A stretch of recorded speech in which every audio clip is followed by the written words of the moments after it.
to study law of returns to scale. കഴിഞ്ഞ ക്ലാസ്സിൽ നമ്മൾ ഷോർട്ട് റൺ ലോ പഠിച്ചിരുന്നു. എന്തായിരുന്നു short run law? Law of variable proportion ആയിരുന്നു ഷോർട്ട് റൺ ലോ. ഈ പ്രാവശ്യം നമ്മൾ പഠിക്കുന്നത് ലോങ് റൺ ലോ. ദീർഘകാലഘട്ടത്തിൽ ഒരു പ്രൊഡ്യൂസർ ഏത് ലോ അനുസരിച്ചായിരിക്കും പ്രവർത്തിക്കുകയെന്ന്.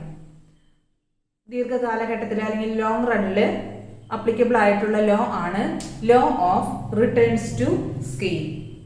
നമുക്കറിയാം ഷോർട്ട് റണ്ണിനെ അപേക്ഷിച്ച് ലോങ് റൺ ആവുമ്പോൾ കുറേയധികം സമയം പ്രൊഡ്യൂസറുടെ കയ്യിൽ ഉണ്ട്. അതുകൊണ്ട് തന്നെ അയാൾക്ക് ഫിക്സഡ് ഫാക്ടേഴ്സ് ഓഫ് പ്രൊഡക്ഷൻ അതല്ലെങ്കിൽ വേരിയബിൾ ഫാക്ടേഴ്സ് ഓഫ് പ്രൊഡക്ഷൻ അങ്ങനെയൊന്നും യാതൊരു വ്യത്യാസവും ഇല്ല.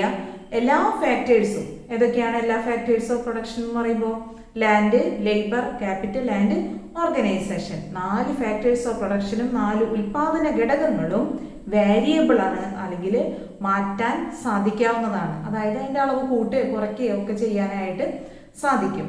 ഇങ്ങനെ വരുമ്പോൾ ഈ ലോങ് റണ്ണിന് അപ്ലിക്കബിൾ ആയിട്ടുള്ള ലോ ആണ് ഏത്? Returns to scale. ഈ ലോയ്ക്കും മുൻപത്തേതിനെ പോലെ തന്നെ 3 സ്റ്റേജസ് ഉണ്ട്. ആദ്യത്തെ സ്റ്റേജ് എന്ന് പറയുന്നത് ഇൻക്രീസിങ് റിട്ടേൺസ് ടു സ്കെയിൽ. അതിനെ നമുക്ക് ചുരുക്കി എഴുതുകയാണെങ്കിൽ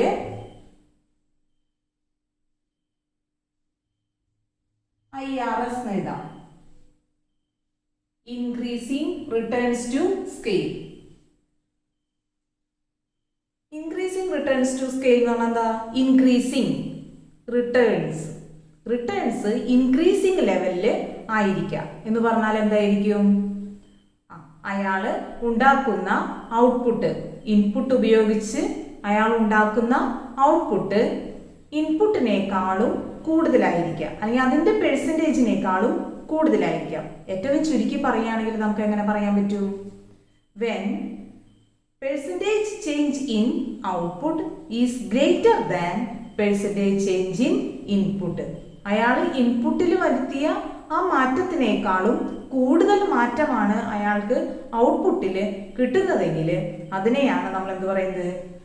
first stage increasing returns to scale എന്ന് പറയുന്നത്. ഇനി സെക്കൻഡ് സ്റ്റേജ്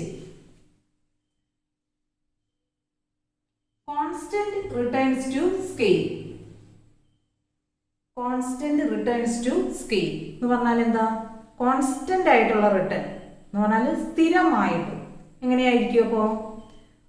ഇൻപുട്ടിൽ വരുന്ന മാറ്റത്തിനനുസരിച്ച് അതേ റേഞ്ചിൽ തന്നെ, അതേ പെർസെൻറ്റേജിൽ തന്നെ ഔട്ട്പുട്ടിൽ മാറ്റം വരികയാണെങ്കിൽ അതിനെയാണ് കോൺസ്റ്റന്റ് റിട്ടേൺസ് ടു സ്കെയിൽ എന്ന് പറയുന്നത്. When percentage change in input is equal to percentage change in output, രണ്ടും തുല്യമാവാം. അങ്ങനെയാണ് എങ്കിൽ അതിനെയാണ് നമ്മൾ കോൺസ്റ്റന്റ് റിട്ടേൺസ് ടു സ്കെയിൽ എന്ന് പറയുന്നത്. മൂന്നാമത്തെ stage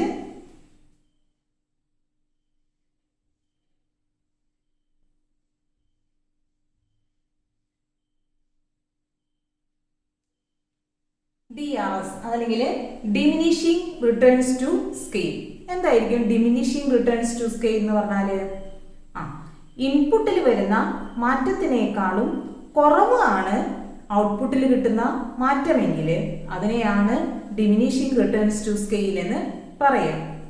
that is when percentage change in output is less than percentage change in input. It is called as diminishing returns to scale.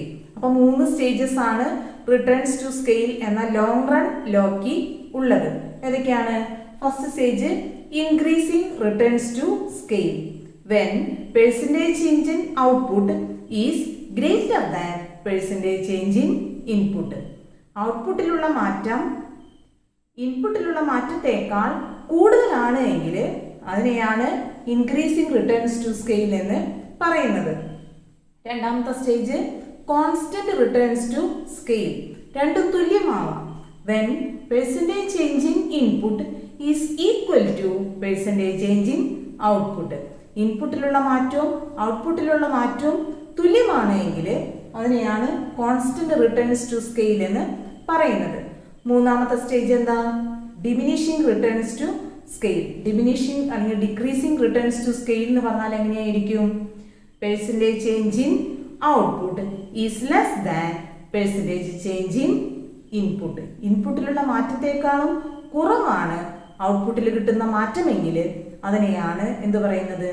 Diminishing returns to scale എന്ന് പറയുന്നത്. അപ്പോൾ 3 stages ആണുള്ളത്: increasing returns to scale, constant returns to scale, diminishing returns to scale. ഇനി നമ്മൾ പഠിക്കുന്നത് ഒരു production ഫംഗ്ഷനെ കുറിച്ചാണ്.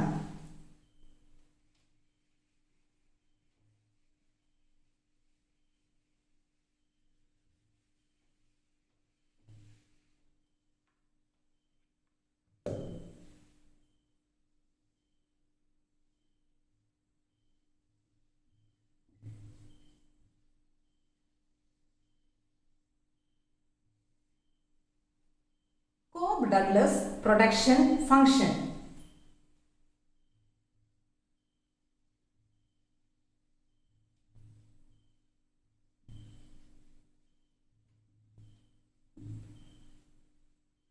Cobb-Douglas production function.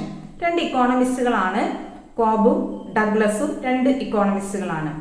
നമുക്കറിയാം ആ 2 ഇക്കോണമിസ്റ്റുകളും ചേർന്ന് ഉണ്ടാക്കിയ പ്രൊഡക്ഷൻ ഫംഗ്ഷൻ ആണ്. അതുകൊണ്ട് തന്നെയാണ് അവരുടെ 2 പേരുടെയും പേര് ചേർത്തുകൊണ്ട് കോബ്-ഡഗ്ലസ് പ്രൊഡക്ഷൻ ഫംഗ്ഷൻ എന്ന് പേരിട്ടിട്ടുള്ളത്. അവർ ഉണ്ടാക്കിയ പ്രൊഡക്ഷൻ ഫംഗ്ഷൻ എന്താണെന്നാണ് പറയുന്നത്. ഫംഗ്ഷൻ ഈസ് Q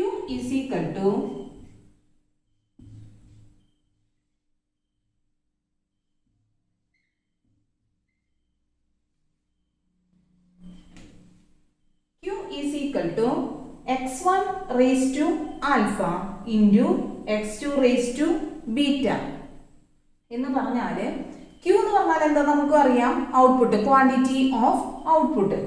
x1 എന്ന് പറഞ്ഞാൽ എന്താ, ഒരു ഫാക്ടർ ഓഫ് പ്രൊഡക്ഷൻ. x2 എന്ന് പറഞ്ഞാൽ രണ്ടാമതൊരു ഫാക്ടർ ഓഫ് പ്രൊഡക്ഷൻ. അപ്പൊ 2 ഫാക്ടേഴ്സ് ആണ് ഇവിടെ എടുത്തിട്ടുള്ളത്, x1ഉം x2. ഇതിനെ ലേബറും ക്യാപിറ്റലും ആയിട്ട് നമുക്ക് വേണമെങ്കിൽ അസ്യൂം ചെയ്യാം. അപ്പോൾ ഇത് ലേബറും ഇത് ക്യാപിറ്റലും ആണെങ്കിൽ അതിന്റെ 2ന്റെയും പവർ ഒപ്പം തന്നിട്ടുണ്ട്. x1 raise to alpha, x2 raise to beta. Alpha beta എന്നൊക്കെ പറയുന്നത് ആണ് അതിന്റെ പവർ.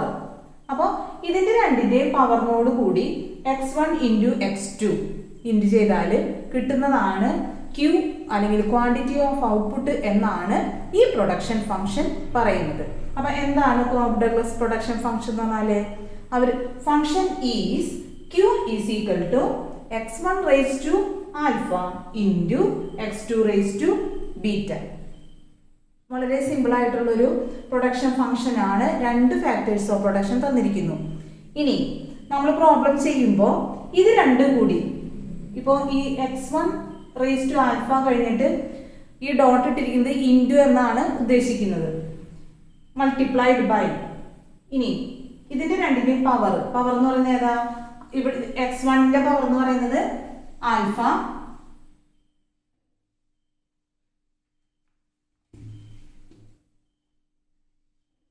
x2ന്റെ പവർ എന്ന് പറയുന്നത് ബീറ്റ. ഇത് 2 കൂടി ആഡ് ചെയ്യുമ്പോൾ അല്ലെങ്കിൽ കൂട്ടുമ്പോൾ നമുക്ക് കിട്ടുന്ന ആൻസർ എത്രയാണോ അതിനനുസരിച്ചാണ് ഏത് റിട്ടേൺസ് ടു സ്കെയിലാണ്, ഏത് സ്റ്റേജിലാണ് ഈ പ്രൊഡ്യൂസർ നിൽക്കുന്നത് അല്ലെങ്കിൽ ഈ ഫേം നിൽക്കുന്നത് എന്ന് മനസ്സിലാക്കുന്നത്. അപ്പോൾ x1 ആൽഫ പ്ലസ് ബീറ്റ ഇത് 2 കൂടി ആഡ് ചെയ്താൽ നമുക്ക് കിട്ടുന്ന ആൻസർ 1നേക്കാൾ കൂടുതലാണ് എങ്കിൽ അത് എങ്ങനെയായിരിക്കും, ഇൻക്രീസിംഗ് റിട്ടേൺസ് ടു സ്കെയിലാണ് നിൽക്കുന്നത്.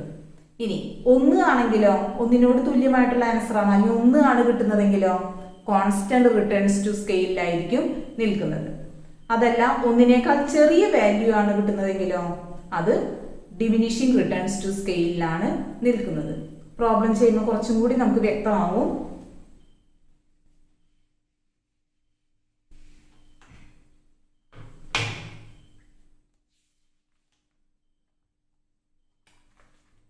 നമുക്കിവിടെ ഒരു ക്വസ്റ്റ്യൻ കിട്ടിയിട്ടുണ്ട്. In the production function Q is equal to 5x1 raised to 2 into x2 raised to 4. If x1 is equal to 3 and x2 is equal to 2, find the production function. നമ്മളോട് production function കാണാനാണ് പറയുന്നത്. അപ്പോൾ production function കാണാനായിട്ട് നമുക്കറിയാം എങ്ങനെയാണ് ചെയ്യുക. ഏത് returns to സ്കെയിലിലാണ് ഇത് നിൽക്കുന്നത്, ഈ പ്രൊഡക്ഷൻ ഫംഗ്ഷൻ നിൽക്കുന്നത് എന്നാണ് ചോദിക്കുന്നത്. അപ്പൊ നമുക്ക് ചോദ്യം എഴുതി നോക്കുകയാണെങ്കിൽ Q is equal to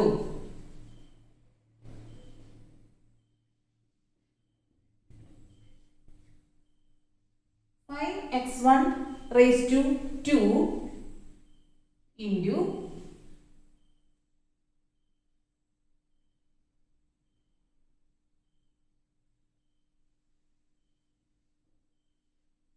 x2 raised to 4.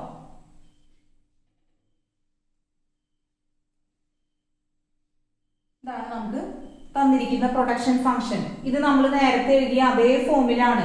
എന്തായിരുന്നു നേരത്തെ എഴുതിയ കോബ് ഡഗ്ലസ് പ്രൊഡക്ഷൻ ഫംഗ്ഷൻ എന്ന് പറയുന്നത്? Q is equal to x1 raised to alpha into x2 raised to beta. ഇവിടെ x1 എന്നതിന്റെ സ്ഥാനത്ത് ഇവിടെ 5x1 എന്ന് നമുക്ക് കിട്ടിയിട്ടുണ്ട്.